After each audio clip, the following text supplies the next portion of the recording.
Hi, everyone. Welcome to Fluid, the digital marketing podcast, where we talk about tips, tricks, strategies that small businesses and marketers can use to promote their businesses online. And today I have a very special guest, someone I work with quite a bit. His name is Deavondre Jones, and he's the owner and founder of Dancespire Studios. How's it going, DJ? What's going on, man? So, give me a little bit of background about yourself and how you got to be where you're at. Yeah, for sure. So, for those of you who don't know, again, my name is Deavondre Jones. I'm super excited to be here. I'm originally from Benton Harbor, Michigan, born and raised. I attended Grand Rapids Community College, and I finished my four-year degree in Chicago at Columbia College, Chicago. My career mostly has been in marketing, advertising. I've done work with Leo Burnett and McDonald's and the Maroc Partners in Chicago, down to M Live here in Grand Rapids. And dance has been my thing on the side that I've done. I'm technically trained a bit, but mostly self-taught, and I love it. Awesome. Yeah. So, tell me about. So, this podcast is really going to be about innovation and kind of staying ahead of the curve because I know that's something you're really good at. You've reinvented yourself over and over and have managed to, start from a tougher spot and work your way up. So, what keeps you motivated and inspired to keep reinventing yourself and keep that innovation going? Yeah, I think what keeps me motivated and inspired is being around other people who are motivated and inspired. And I think what we have the privilege of doing in our time and age is that we don't have to physically be around them. We can Google them and YouTube them. And so people that I have never met before who are even passed away that I call close friends of mine is Jim Rohn. I'm consistently listening to him. Kobe just passed recently. I'm always listening to Kobe. Shamath, I don't know how to say his last name, but Shamath P. He's an ex-VP of Facebook. He's the owner of Boulder State Warriors. I love listening to him. Robert Kiyosaki, so many different people. That is kind of what keeps me going. I have my own personal reasons as well, coming out of poverty, just wanting to be better. But I think the real true insightfulness, especially recently, that I'm learning is that when you hear other people talk about big ideas and hear their confidence, it gives you the permission to be confident in your big ideas. I'm starting to see that train happen. Like I could listen to Shamath and I'll hear him talking about the economy and he made $1.7 billion last year. Like it's no big deal. And he talks about having to re-billionize, like he's been a billionaire multiple times. And listening to that, then it inspires me. And I have a conversation and I'm thinking, and then I'll talk to you or I'll talk to another friend. And then they're like, whoa, and it's just interesting to see that that inspiration and motivation travel through different minds. Okay, that's really interesting. So, walk me through kind of a day in the life for you. Yeah. It depends on the day actually. But I usually break my life up into 168 hours a week. So me personally, Hmm. everything is a week for me. So for me, when I look at my life, everything is week 1, week 2, week 3, and the days kind of just mesh. I have Yeah. appointments here and there, but otherwise I'm on weekly schedules. But I mean, I wake up, I immediately find, it depends on how I'm feeling. But naturally, I go to the things that keep me motivated. I listen to Time by Hans Zimmer a lot. And Hmm. if I want to listen to something that inspires me, I'll listen to Kobe. I'll listen to some type of podcast that I want to digest. And my friends make fun of me because I listen to the same thing over and over and over again. You know that about me. And then otherwise, I have a to-do list that I made the night before. And I have my list of appointments on my Google Calendar, and I'm plugging away. Yeah, two impacts that you've had on me. You got me on to Gary Vee, so Okay. like Okay. I heard about him, but I wasn't really listening to him much until you had him playing every time we were working together. So now I listen to him a lot more. Okay. And then the other big impact you've had on me is looking at a weekly model now instead of just kind of, oh, it's April, whatever. Now it's like, okay, this is week 15.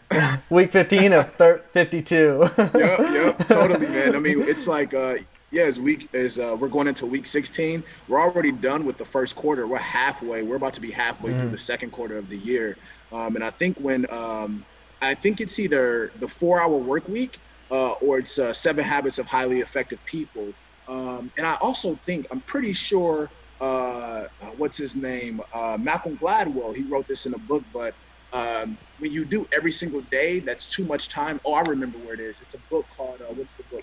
The four laws, the four disciplines of something, effect of something. It's written by Stephen Covey's son, but it talked about having a cadence. It's very important when you're trying to build, especially in a team. You need a cadence. You need to regularly check in, and every day is too much. Every month is too big of a gap, but every week is just enough time to get something done and just the right amount of time to refocus. So every week it seems to be a good cadence for people.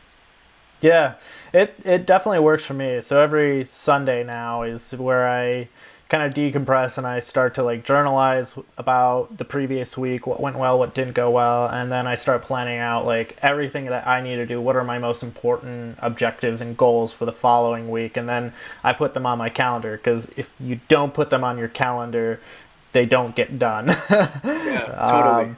So that's really helped me stay structured and motivated and focused, especially during, these quarantine times where it's easy to just kind of lose, your momentum.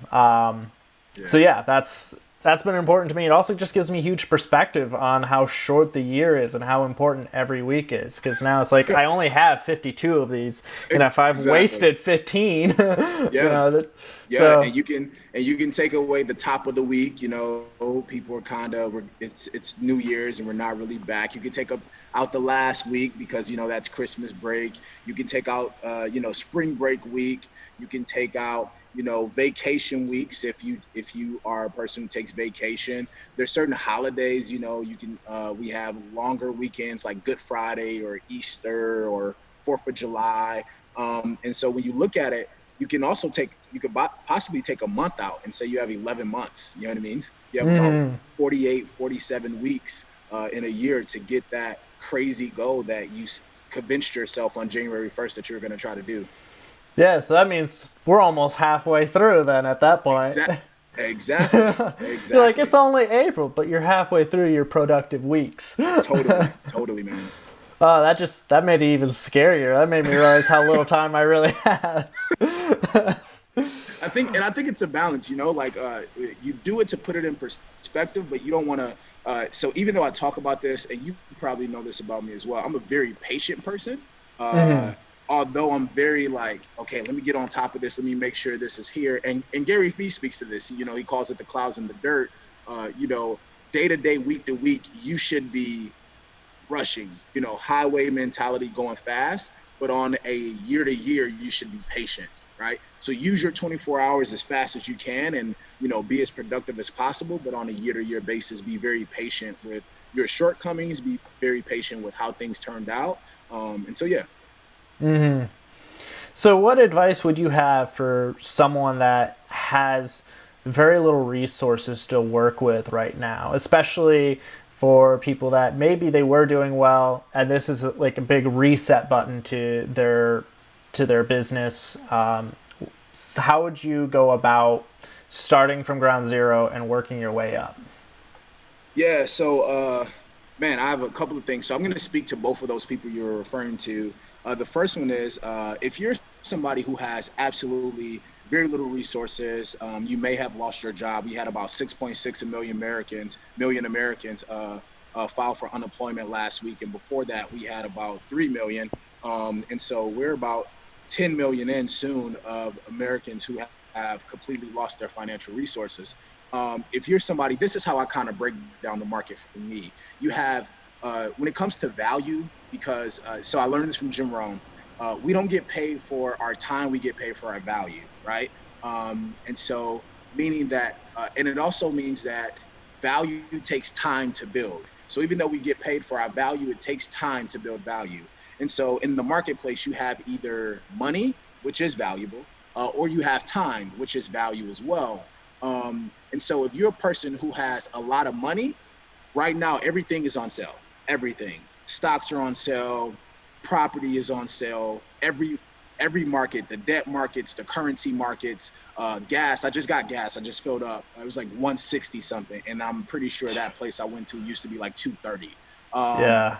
So like everything is on sale, and so it's monopoly. You go out there, you buy things up. Obviously, you make a wise investment. You take your positions in the market, and you decide what you want to buy on sale right now in order for that asset to then accrue value as the economy rebounds, because it will. America is too big to fail when it comes to the global economy. If you're a person who doesn't have the money, and I think I kind of fall in the middle. If you're a person who's I say under 70,000 in America, especially under 40K, this is a time for you to kind of sit back and recalibrate. Um, Honestly, when it comes to somebody who doesn't have the time, there's two pathways. So there's two things I would encourage that person to do. The first thing is that you want to be very, very intentional about how you use your time, because time builds value, and you get paid for your value. So if you use that time correctly, and not correctly not in terms of what I'm saying, but correctly in terms of what you're passionate about. So if you Hmm. love gardening, you could build a garden and teach people how to build gardens in the future, but you got to use that time to show that you are proficient in that skill. Or you have to go on YouTube and Google and learn that skill. Use your time to do that, right? The second thing is, maybe you're somebody who don't even know what gardening is and you don't know what you're passionate about. This is your time to do nothing. This is what Shamath, I was just listening to a podcast. Shamath talk about, this is a time your proclivity to want to act right now should be very low.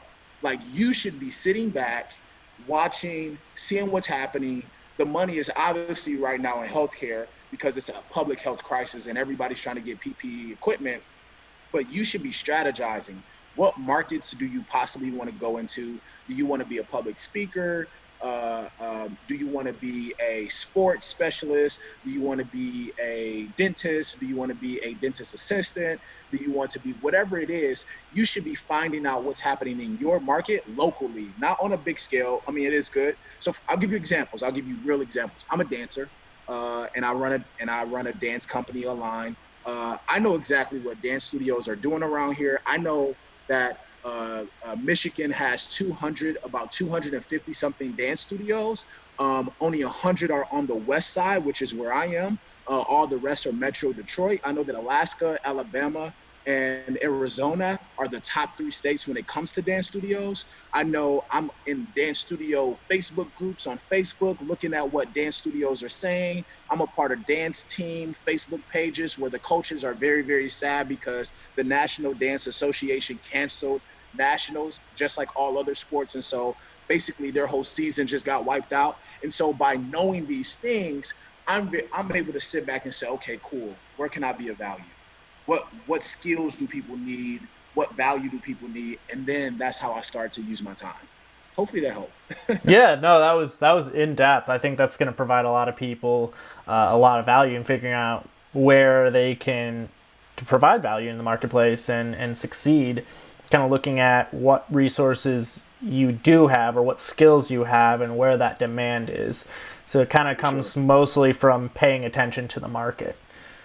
Yeah, yeah, totally. I think a lot of people, and especially if you are working a 9 to 5 or you're working a job and you lost your job, uh, I'll say this too. So I'm a person who comes up in poverty, and I'm gonna make sure I try to address all the things that I'm trying to say. Is that right now we're in a crisis. People have to remember, in a crisis, you are not thinking necessarily straight because you're everything when you're in a crisis. Imagine, so you're stressed, right? So it's Mm-hmm. like being when you're at war and they come home and they say that soldier has PTSD. What they're saying is that that person was under an immense amount of stress for so long, for a sustained amount of time, that they are now damaged mentally and neurologically, and it's hard for them to adjust, right? And so normal things that may excite somebody or that doesn't surprise somebody, it does do that to that person. And so right now in a crisis, even though we're trying to be productive right now, we have to remember that we're in a crisis and that your body is responding to stress. And so this is especially for people who just lost their job. It's very hard to listen to somebody like us right now when you lost a job and you're not trying to hear use your time and build value. You're trying to figure out how the hell am I going to pay for groceries for my 7-year old, or you're trying to figure out how the hell am I about to pay rent for April that's coming up because I just lost my check, right? And so I'm very, very aware of the stresses of living paycheck to paycheck. I come from poverty.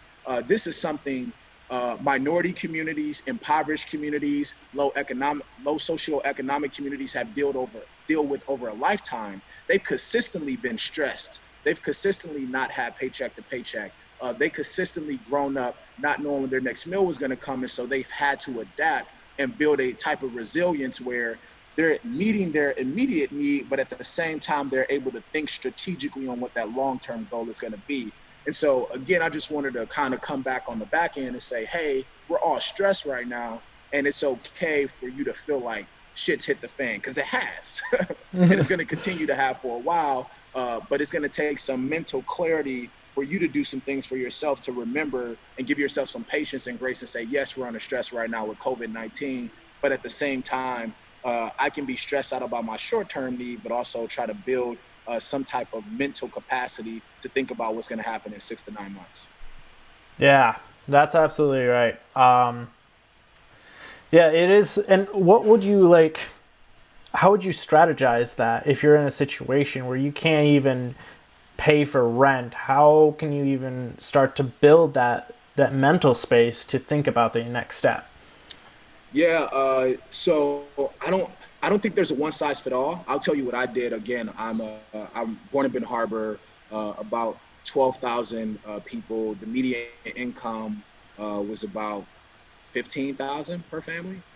Oh wow. And so it's incredibly, and over the years, it just systematically with the downturn of, with the automation of factories and not needing that labor. My mom, my family, my grandma worked for Whirlpool for about 50 years.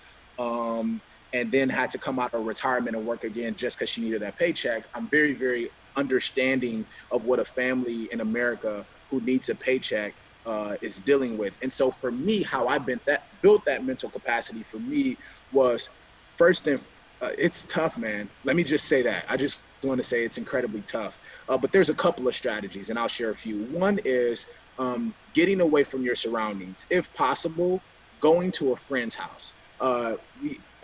When you're in poverty and you're at home, all you can see is poverty.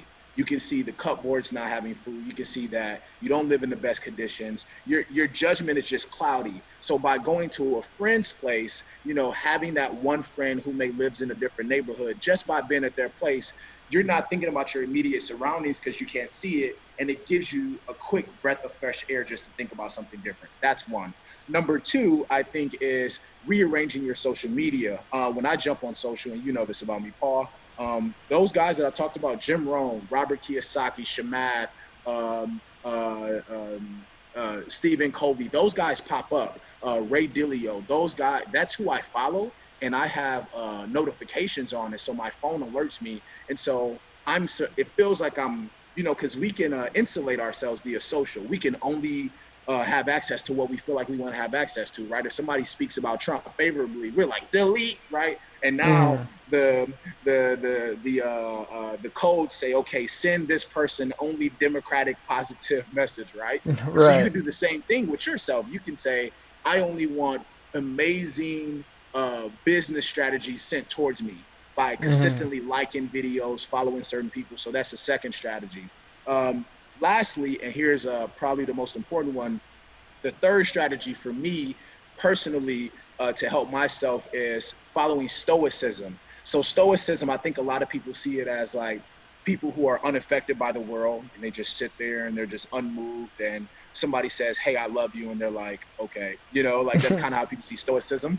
But stoicism, the premise is that being very understanding of things that you can change and things that you cannot change. And once you make that distinction, putting all of the time, energy, and effort that you can produce in your 24-hour day into the things that you can change, and being perfectly, not perfectly, but being imperfectly okay with the knowing that you can't change those things that you cannot change. And I'll give you an example.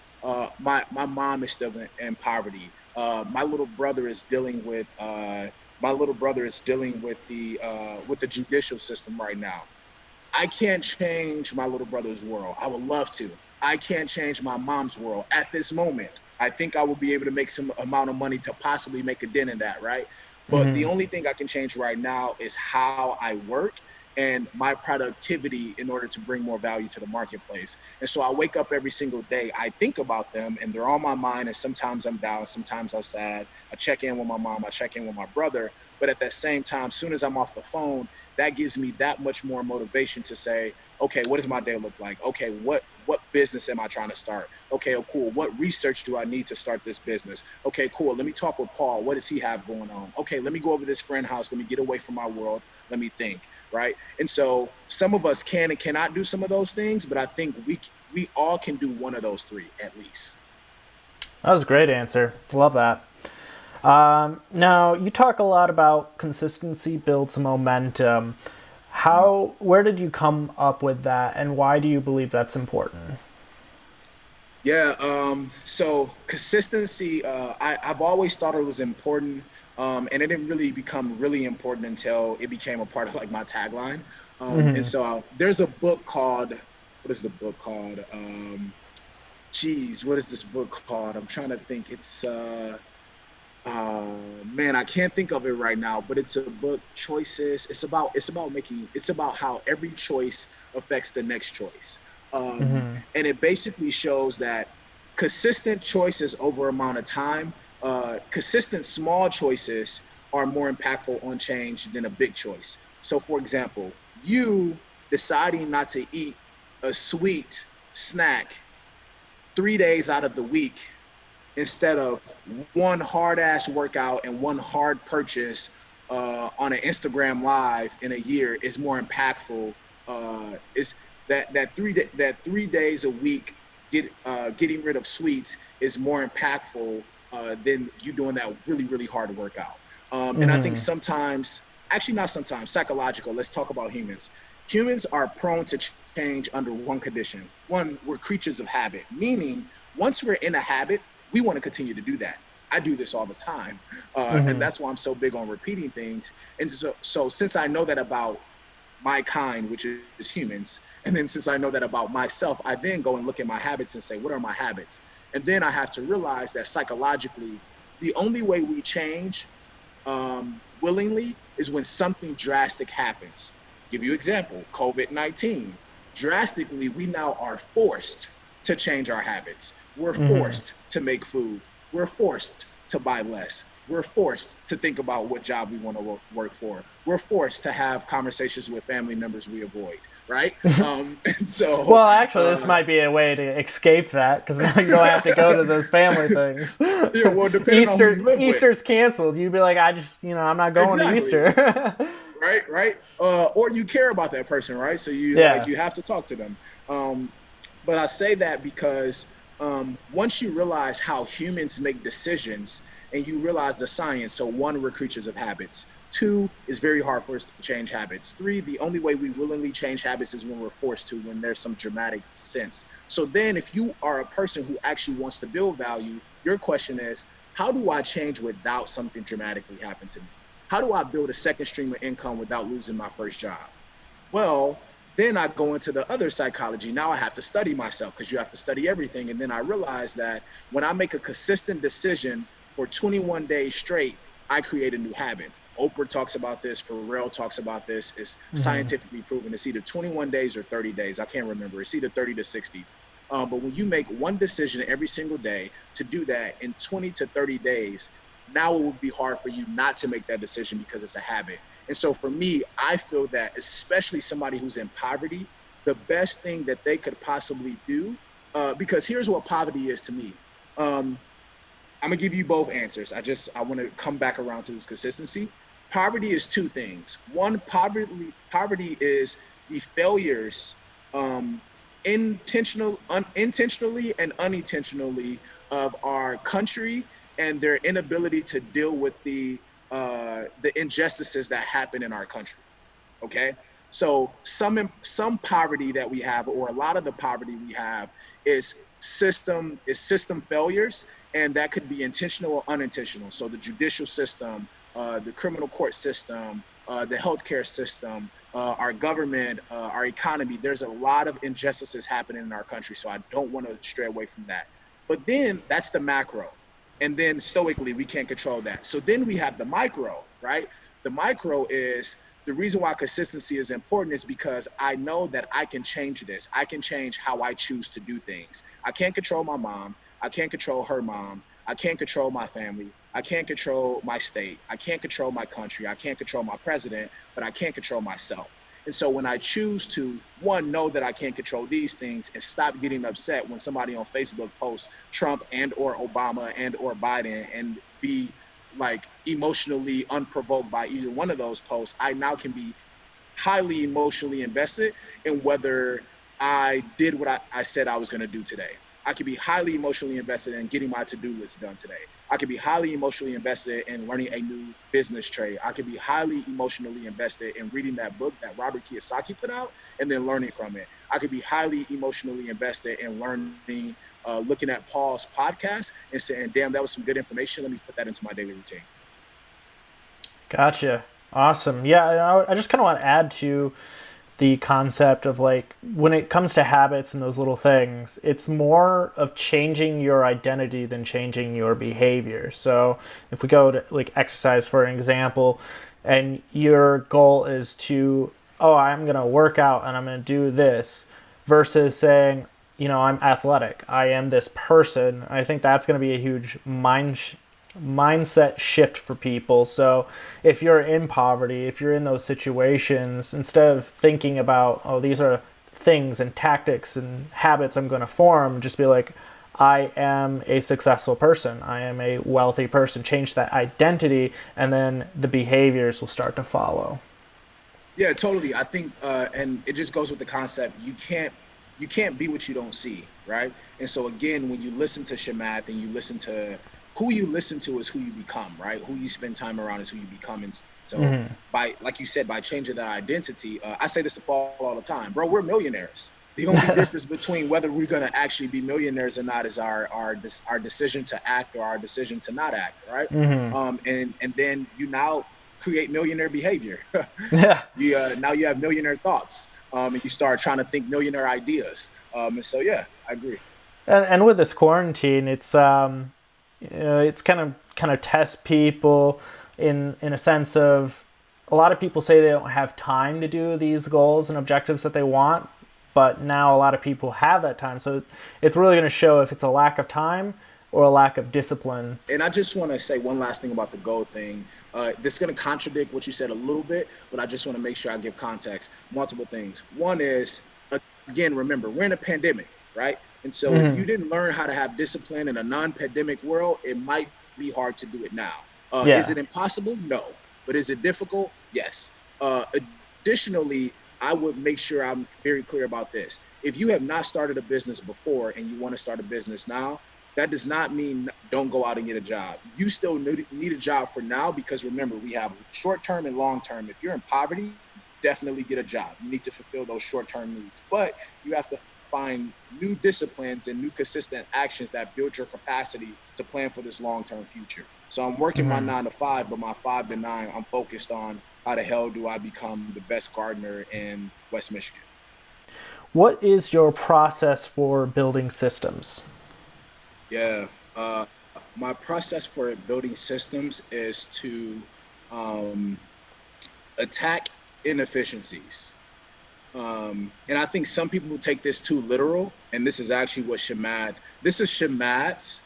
Again, Shamath is the owner of the Golden State Warriors. If you don't listen to him and you don't know who he is and you want to run a business, please go listen to that guy.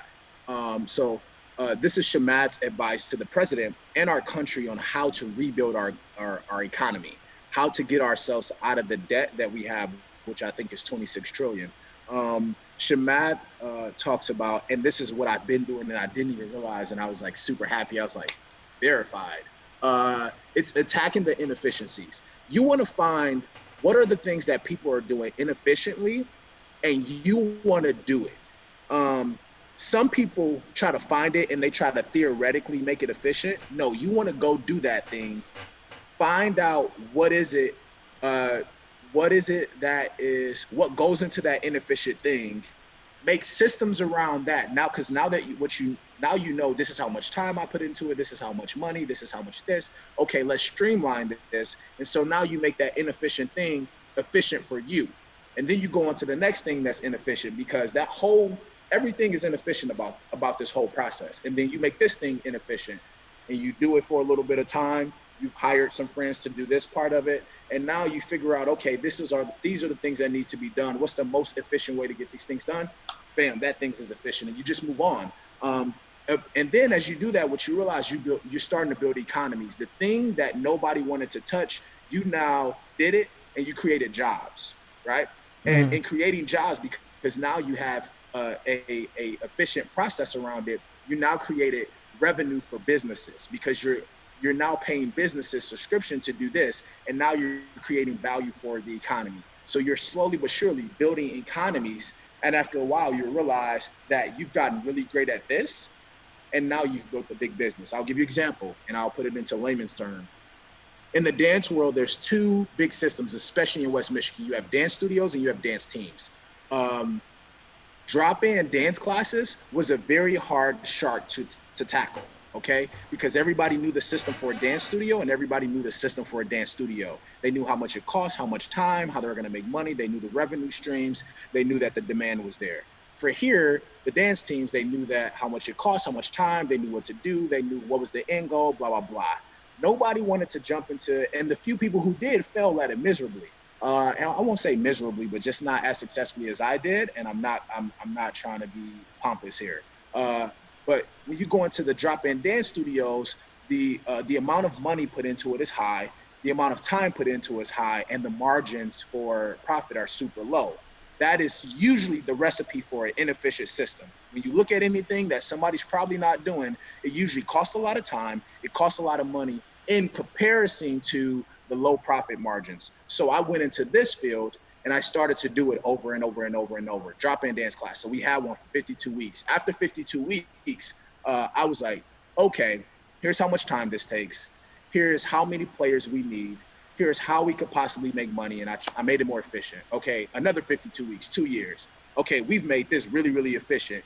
Then we launched drop-in dance classes around the state. Now we're in Lansing. Now we're over here at the ballet companies. Now I'm teaching at other places, and we still have this going, even though I'm over here, right? I created a system that's not dependent upon me. So now I'm doing other things like teaching dance classes everywhere. So then we're doing those other dance classes. I'm like, hey, let's get this not to be labor intensive. Let's do drop-in dance classes online.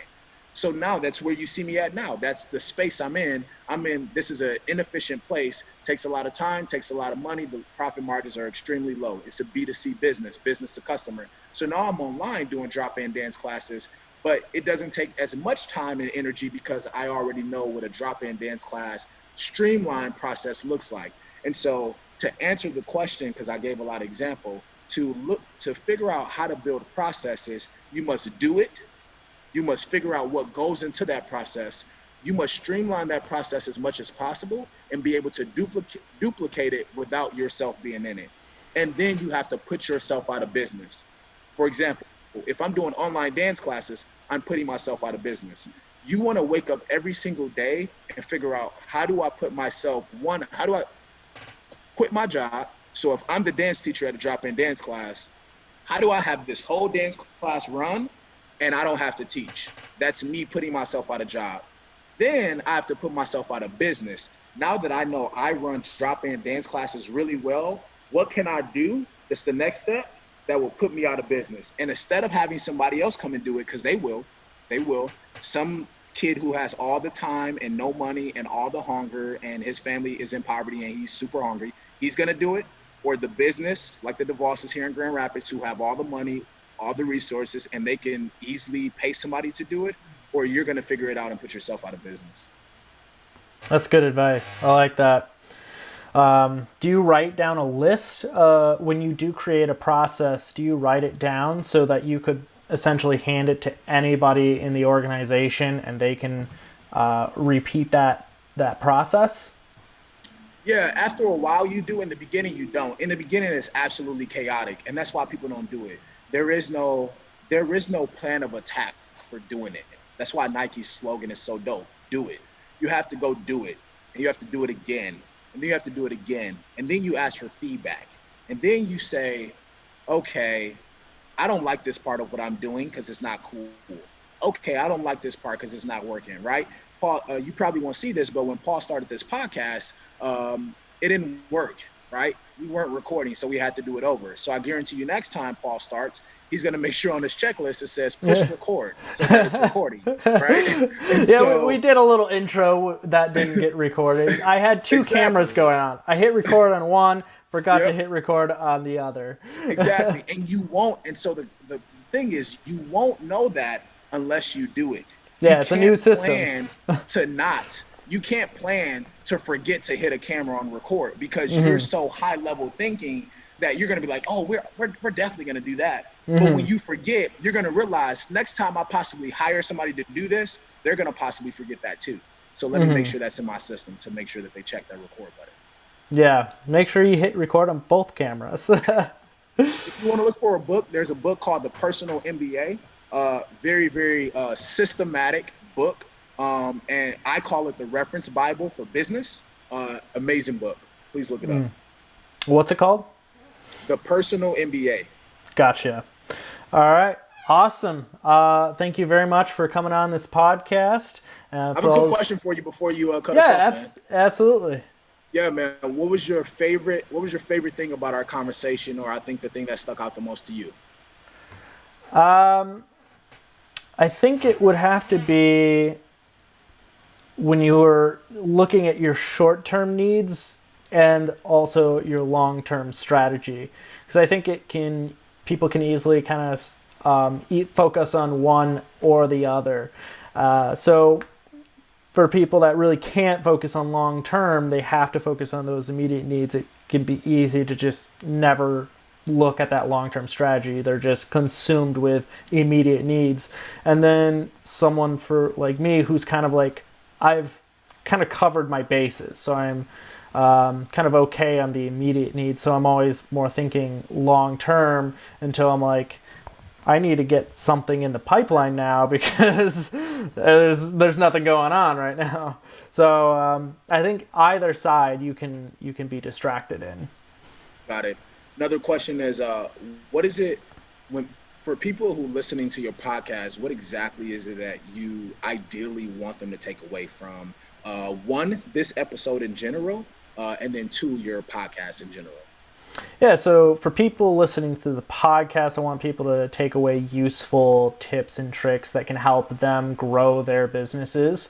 And for this podcast specifically, I want people to be able to listen in and really get a sense of if they're in a hard spot, give them some encouragement and practical information that they can use to pull themselves out of this tough economic situation.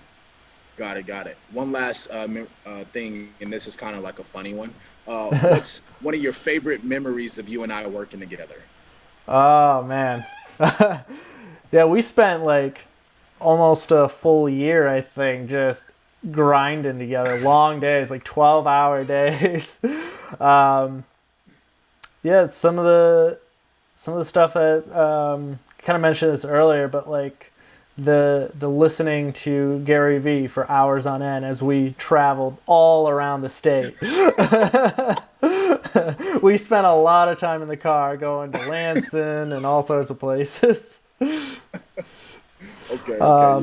And interestingly enough, like working with you led to an opportunity I did not foresee whatsoever, because we went and covered your teaching at the Institute of Dancers, and then Glenn there happened to be directing a music video. He liked my work, and then like this is only a couple months into I decided I'm going to be self-employed. I'm going to do this. This is going to be my thing. And a couple months later, I'm getting invited to DP a international music video. It was like, huh?